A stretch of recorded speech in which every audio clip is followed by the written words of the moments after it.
सबसे पहले तो ये जोशीले अंदाज के अंदर जिस जोश के साथ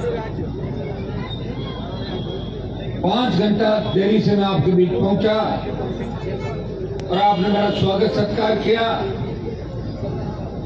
और सर्व समाज के नौजवान, सारी पार्टियों से बंधे हुए नेतागण, संगठनों को बुला के आज इस न्याय की लड़ाई के अंदर उदयपुर का कार्यक्रम देख के लग रहा है। मैंने जब शासन चुनाव के अंदर रैली की घोषणा की तो मुझे लगा था कि उदयपुर और कोटा में थोड़े बहुत कार्यक्रम कुछ मैंने कहा जोश कम हो सकता है, लेकिन आज उदयपुर ने साबित कर दिया कि सबसे ज्यादा जोशीला इलाका है उदयपुर का इलाका है। ये महाराणा प्रताप की धरती है, ये पूंजा भेल की धरती है, ये सांवलिया शेख की धरती है और आपने साबित कर दिया। मैं नौजवानों को धन्यवाद दूंगा, मेरे छोटे भाइयों को आश्वस्त करना चाहूंगा कि लड़ाई के अंदर पूरा 1 महीने का समय, ये चुनाव का समय है। जब घर के अंदर बेटी का ब्याह मर जाता है तो आदमी अपने बेटी के ब्याह की चिंता करता है, वो पड़ोसियों की शादी में नहीं जाता। नड्डा जी को चिंता है बीजेपी की सरकार बनाने की, गहलोत को चिंता है सरकार रिपीट करने की और हनुमान बेनीवाल को चिंता है छोटे भाइयों को न्याय दिलाने की। पिछले 15-16 तारीख से परसों जब आप आओगे विद्यानगर स्टेडियम के अंदर 1 महीने का बराबर पूरा समय हो गया। रात और दिन घूम रहा हूँ, ऐसा नहीं मैं हवाई जहाज हेलीकॉप्टर से घूम रहा हूँ, मैं गाड़ी से ही जा रहा हूँ। आप देखेंगे 5 बजे सो रहा हूँ और 9 बजे उठ रहा हूँ, फिर आपके बीच आ रहा हूँ।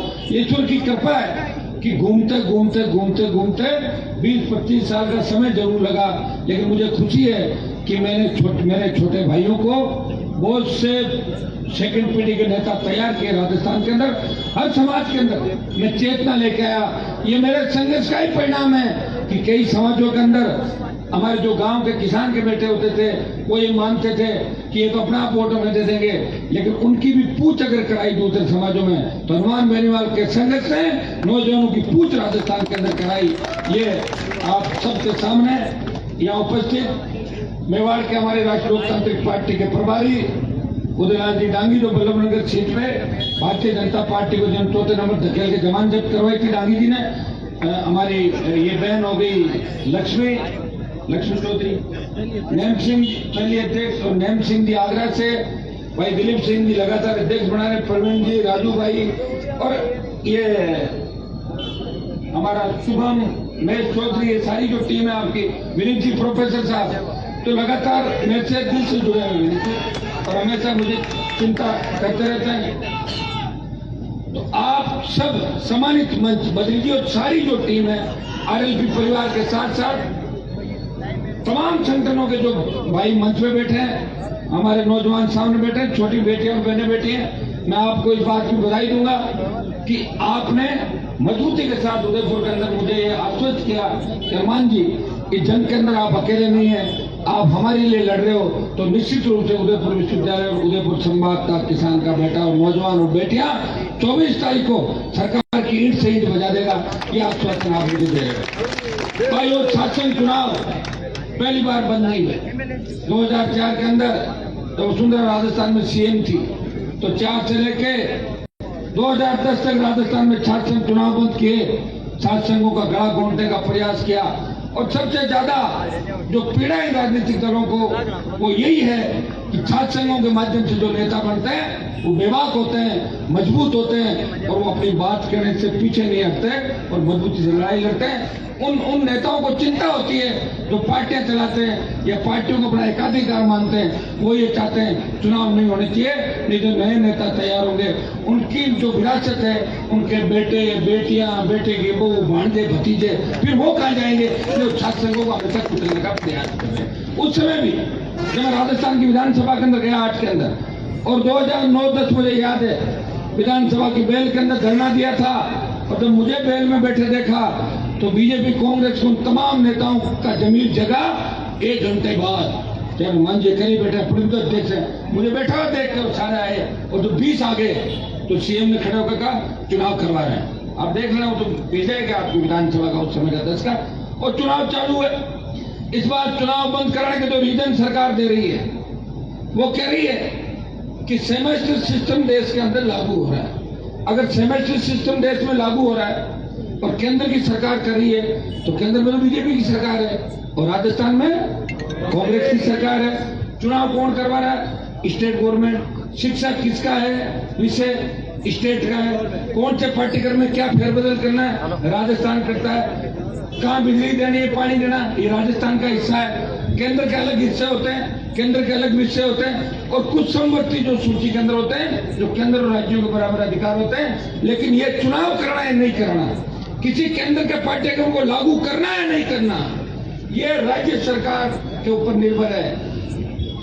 इन्होंने कहा कि सेमेस्टर हमारे छात्र संघ के सारे नेता, जिसके अंदर NHY के विद्यार्थी परिषद, दूसरे संगठनों के लोग बैठे हैं, बच्चे, मेरा तो कोई RLP का तो संगठन भी नहीं है। मैं तो खुद ही आपके छात्र संघ अध्यक्ष होने के नाते आपकी लड़ाई लड़ रहा हूँ। मेरे छोटे भाई हो, मैं आपको इस तरह देख नहीं सकता। मुझे कोई ये कहता ना कि कोई नहीं राजस्थान, तो मैं कहता मैं हूं ना राजस्थान के अंदर, जब मैं चल पड़ता हूँ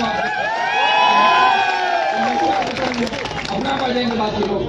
भाइयों, जब सेमेस्टर सिस्टम की बात करी तो प्रधानमंत्री को सेमेस्टर सिस्टम जब लागू होता है तो दिल्ली यूनिवर्सिटी जो केंद्र के अधीन आती है, दिल्ली यूनिवर्सिटी में सबसे पहले होता है। दिल्ली यूनिवर्सिटी में चुनाव हो रहे हैं 22 तारीख को, 22 को दिल्ली यूनिवर्सिटी छात्र संघ का चुनाव है।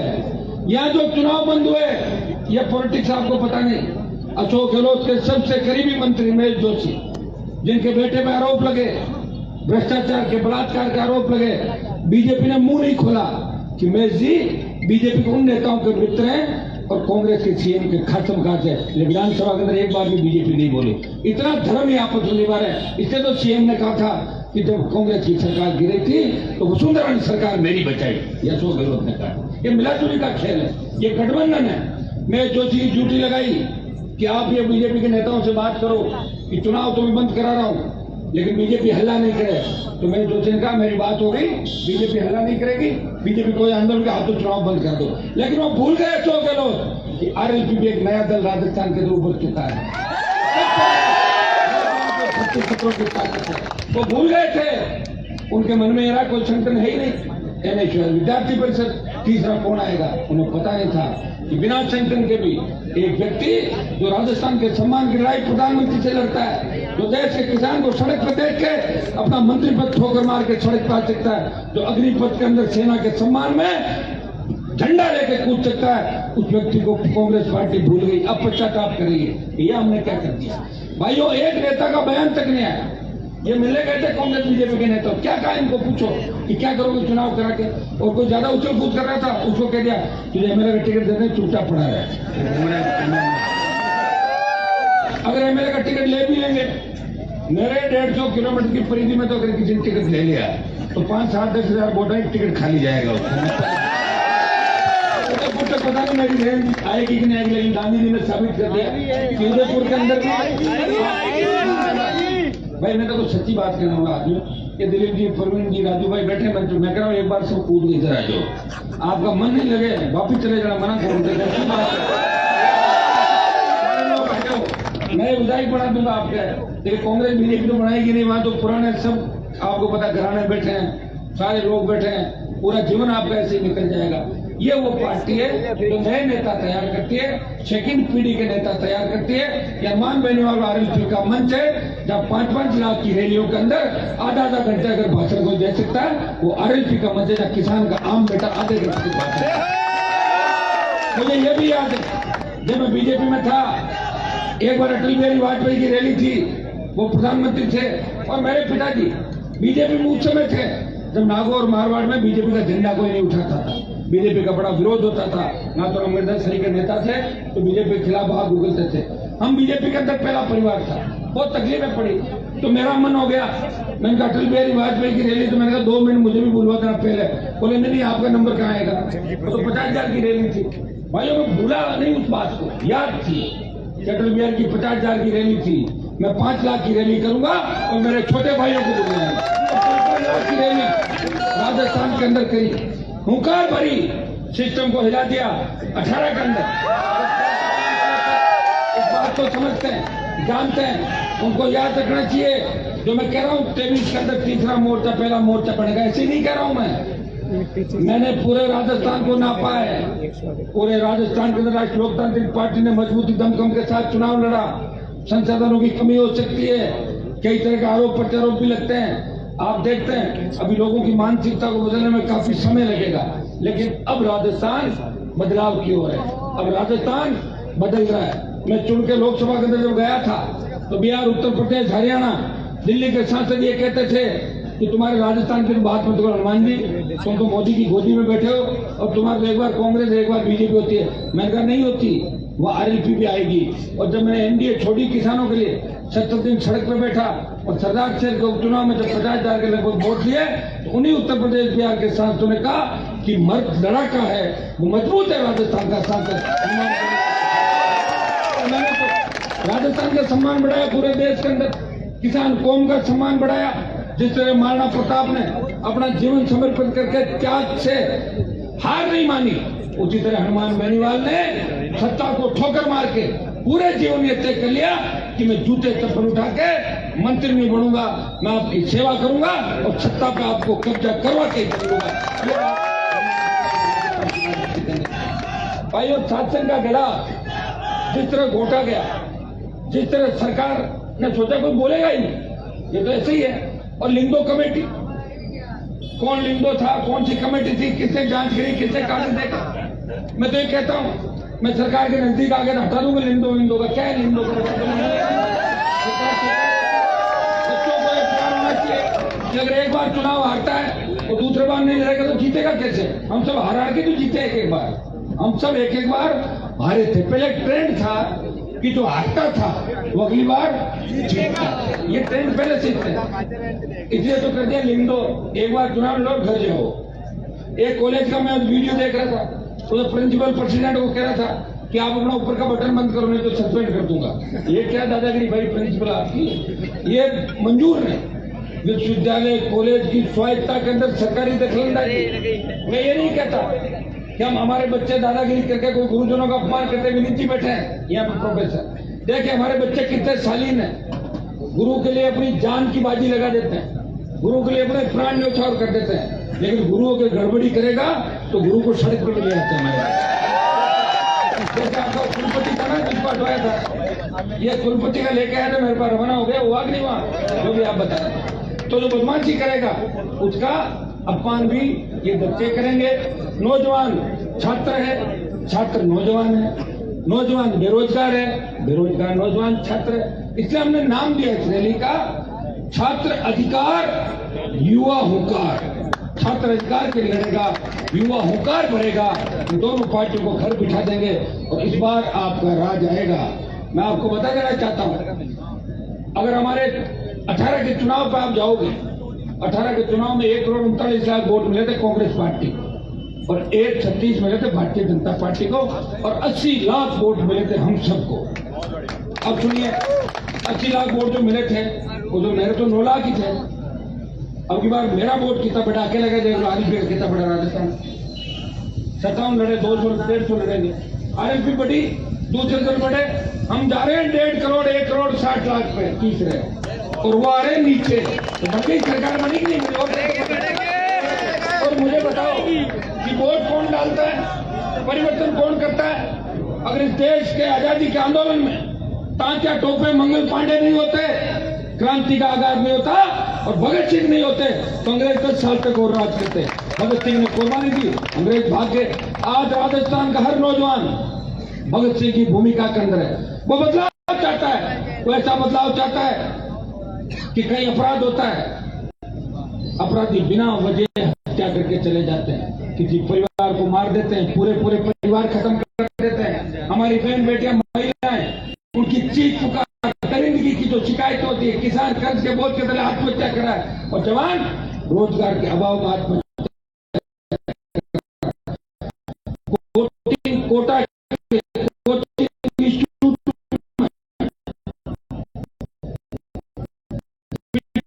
सालों में 29 साल लोगों का उधार का झगड़ा मैंने लिया,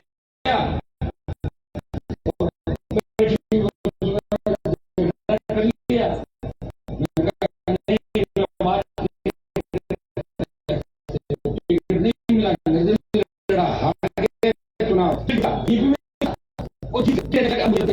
अगर कम्युनिटी कई फैसले के अंदर आए, मजबूत नेता थे, मैं नहीं कहता मैं ही मजबूत, कई नेता कई समाजों का आए, लंबी लड़ाई नहीं लड़ पाए। कोई 5 साल लड़ा, कोई 4 साल लड़ा, कोई 7 साल, कोई 9 साल, कोई पार्टी नहीं बना पाया, किसी का चिन्ह जब्त हो गया। मेरा चिन्ह भी बोतल का चला गया था। तारीख में मैं बीजेपी के 24 सांसद लेकर दिल्ली गया और वापस बोतल का चिन्ह वापस लेकर आया, बोतल पे कब्जा किया वापस में, चिन्ह नहीं छोड़ूंगा। तो देश में जरूरत पड़ी, मोदी की सत्ता को ठोकर मार के फिर सड़क पे आ गया। भाइयों, कहने को तो बहुत से लोग कहेंगे। और ये मौसम है, यहाँ बरसाती मौसम के अंदर जिस तरह मेंढक आते हैं, कई लोग कांग्रेस छोड़ के भाजपा में शामिल होंगे, अखबार छाप देंगे, ये परिवार आया गया। कौन सा परिवार? कौन से दादाजी परदादा जी मरे हुए कितने साल हो गए? कौन पूछता दादाजी को? और जिन परिवारों को हमने 5-5, 6-6 बार हार दिया, क्यों नाम छाप रहे हो उनका बिना फालतू? कोई नहीं है जरूर।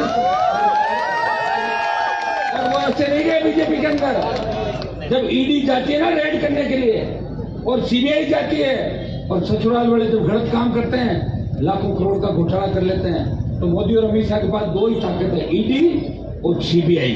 तो नोटिस देके जाते हैं, पैर पकड़ लेते हैं, अरे हमें माफ कर दो, हम तो भाजपा ज्वाइन कर लेंगे, ये तो माफ है। और इधर क्या है, कांग्रेस ज्वाइन करा दो, 2 मुकदमे लगाओ, एक एसीबी का मामला दर्ज कराओ, आजा भैया पार्टी की बात कर, तो ठीक है। कांग्रेस भी दुरुपयोग करे, ये तो दुरुपयोग होता है।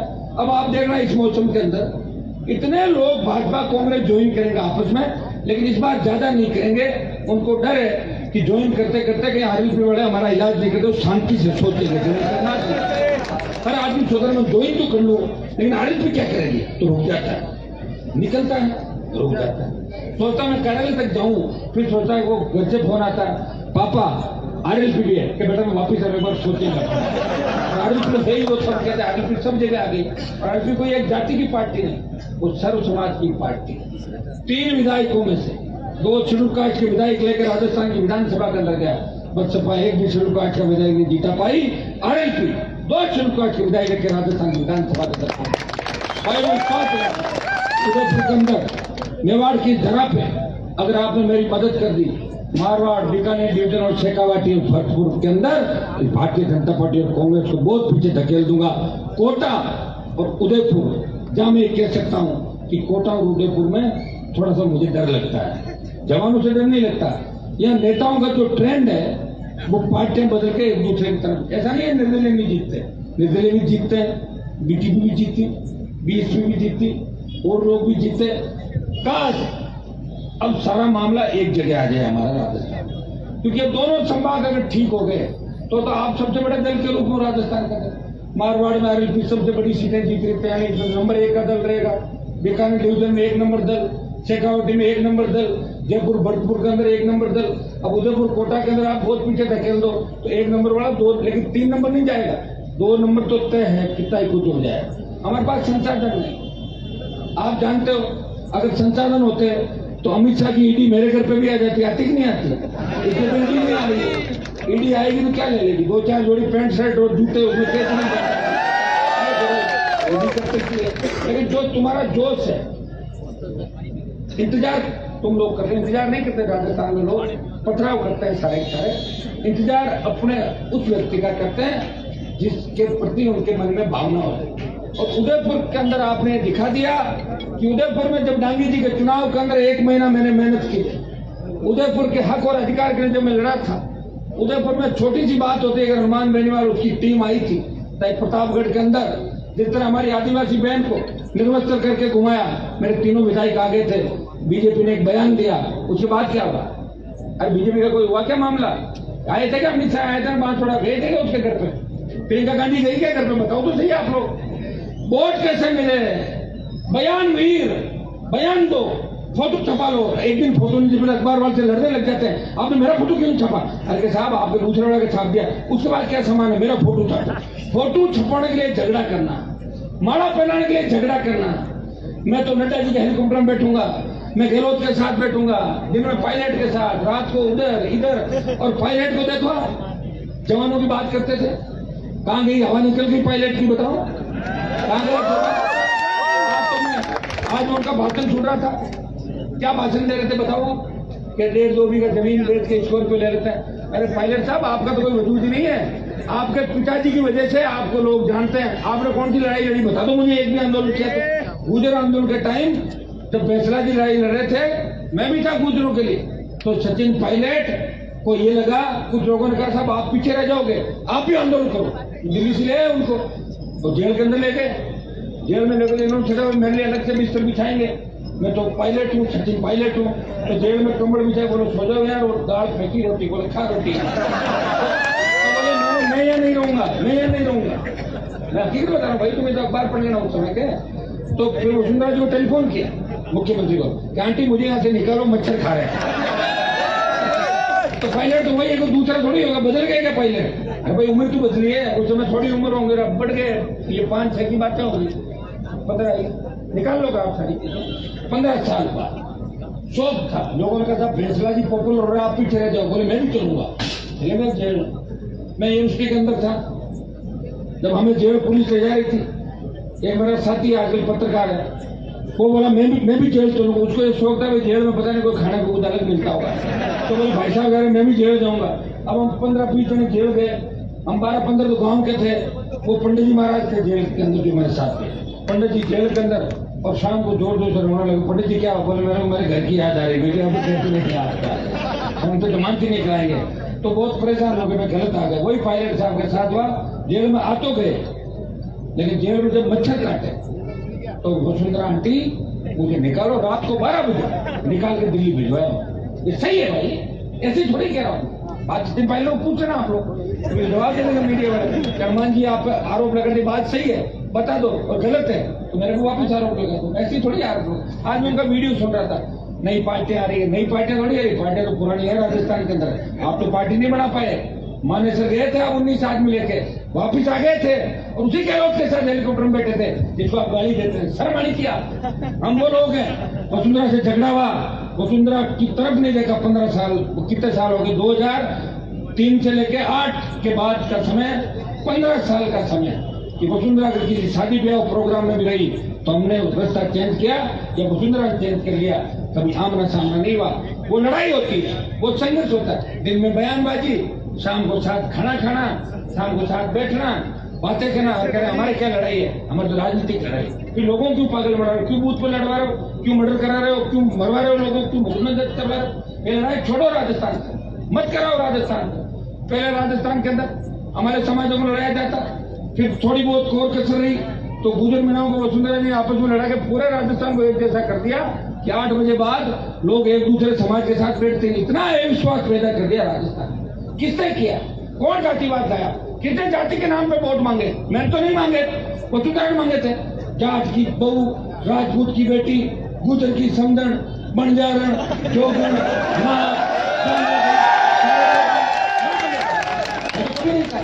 राष्ट्रीय लोकतांत्रिक पार्टी, किसान की party, schedule caste, SC, ST, OBC और आर्थिक आधार पर आरक्षण की पैरवी करने के लिए बड़ा कलेजा चाहिए। ये बैठे हैं दिलीप सिंह की, पूछ लो इनको। जब मेरी हुंकार रैलियां थी तो मैंने ये भी कहा था कि ब्राह्मण, बढ़िया, राजपूत और वैश्य को भी अगर आर्थिक आधार पर आरक्षण मिले तो राष्ट्रीय लोकतांत्रिक पार्टी और हनुमान बेनीवाल इसका समर्थन करता है। ये कोई कर सकता है? कहना अलग है और बात करना अलग है। कई लोग कहते हैं कि हनुमान जी तो नारा ही नहीं लगाता हमारा, उनको पता ही नहीं। हनुमान बेनीवाल जो नारे लगाता है 15, 20, 25, वो नारे दूसरे समाजों के लोग, कभी हमारे समाज के एक भी देवता ने लगा के देख, कोई नहीं लगाता। मैं लगाता हूँ, सबके लगाता हूँ, सबका